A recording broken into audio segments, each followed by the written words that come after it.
Get ready, because the era of the paper invoice in the UAE is officially drawing to a close. A brand new, mandatory e-invoicing system is rolling out, and trust me, it's going to change how pretty much every business operates.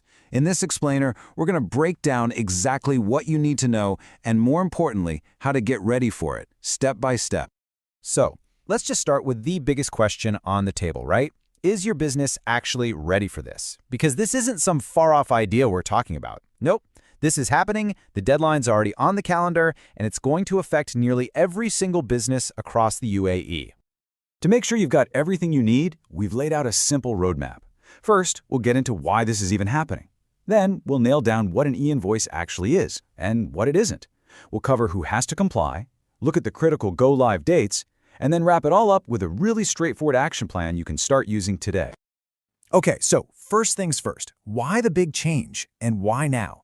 You know, it's easy to think this is all just about going paperless, but it is so much bigger than that.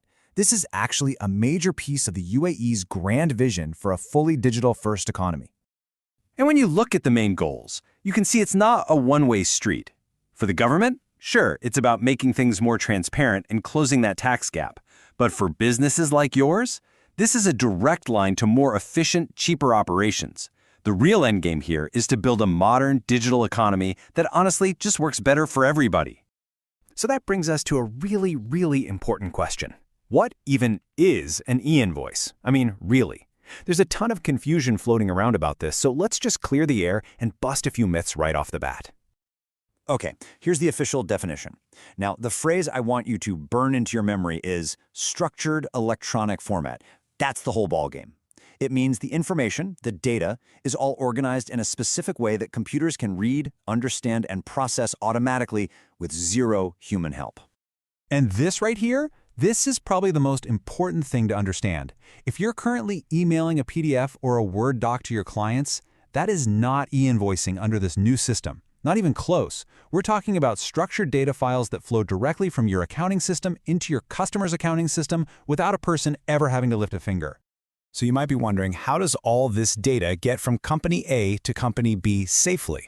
Well, the whole system runs on something called the PEPL network. The easiest way to think about it is like a set of super secure digital train tracks. It's a global standard, it's incredibly safe, and it makes sure all your business documents, like your invoices, get from your station to your customers, perfectly intact. Okay, now for the million dirham question. Who exactly needs to get on board with this? This is obviously a huge deal, so let's dive right into the details and figure out if this new mandate applies to your business. The scope here is, well, it's massive. Basically, if you're doing business in the UAE, this is for you. It covers all your business-to-business and your business-to-government sales. And what's really interesting is that even if you're not required to join just yet, you can still opt in voluntarily starting in July 2026. Now, there are a few specific exceptions, at least for the time being. The biggest one is business-to-consumer or B2C transactions. Those aren't part of this mandate yet. And there are also some very specific carve-outs for things like international airlines and certain financial services that are exempt from that. So how does the data actually move around? It uses what they call the five-corner model. It sounds complex, but it's pretty simple. You, the supplier, send the invoice through your certified service provider. Your provider zaps it over the PEPL network to the buyer's provider, who then loads it into their system. That's four corners. The fifth and most crucial corner is the Federal Tax Authority, which gets all the tax data in real time from both providers. All right, let's get into Section 4, the part I know you've been waiting for, the official go-live dates. Get your calendars out because you're going to want to circle these dates right now. But before we get to the actual dates, here is the magic number you need to remember: 50 million dirhams. Your company's annual revenue, specifically whether it's above or below this number, is what decides which phase you're in. Okay, so here's how that 50 million dirham threshold plays out on the timeline. After a pilot program in mid-2026, the first mandatory wave hits. Phase 1 starts on January 1st, 2027 for all businesses making 50 million or more.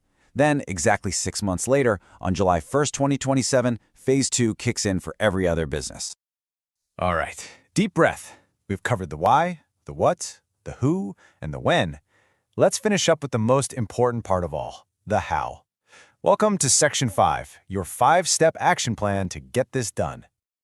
Your journey to being compliant can really be broken down into 5 simple steps. Step 1, understand all the requirements, which, hey, you're doing right now. Next, you'll need to choose an officially accredited service provider. Then you'll work with them to get everything integrated and tested. And finally, you hit the Go Live button and start enjoying a much smoother invoicing process. And the absolute best part of all this is that you don't have to figure it all out by yourself. The Ministry of Finance has already published a list of certified providers who are ready to help. You can see just a few of them here. Names like Comarch, Deloitte, and others are all part of this support system that's been built specifically to make this transition as easy as possible for you.